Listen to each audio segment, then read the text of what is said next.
করেছেন এই প্লেনটি যাত্রীসহ সূর্যের আলো থেকে বাঁচার জন্য এমন একটি জায়গা খুঁজছিল যেখানে কোনোভাবেই সূর্যের আলো পৌঁছতে পারবে না।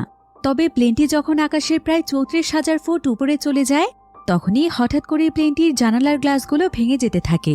ফলে প্লেনের ভেতর প্রবেশ করতে থাকে ভয়ানক বাতাস, যেটা সম্পূর্ণ প্লেনকে একদম তছনছ করে দিচ্ছিল। এরপর প্লেনটি নিয়ন্ত্রণ হারিয়ে আরও বেশি উপরের দিকে যেতে শুরু করে। ফলে আকাশের এত উচ্চতায় প্লেনের ভেতর থেকে অক্সিজেন পুরোপুরিভাবে চলে যায়।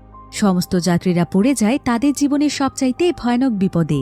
আসলে এ সময় হঠাৎ করেই মানুষ সূর্যের আলোর কারণে মারা যাচ্ছিল। যেই মানুষের শরীরে সূর্যের আলো পড়ত সেই সঙ্গে সঙ্গে মারা যেত। তাই এই সূর্যের আলো থেকে বাঁচার জন্যই এই বিমানের যাত্রীরা একটি সুরক্ষিত জায়গাতে যাওয়ার মিশনে নেমেছিল। কিন্তু মাঝ আকাশে তারা পড়ে যায় ভয়ানক বিপদে। একদিকে তাদের প্লেন তো তছনছ হয়ে যাওয়ার মতো অবস্থা, অন্যদিকে আকাশে সূর্য উঠতে বাকি আছে মাত্র ২০ মিনিট। এখন তারা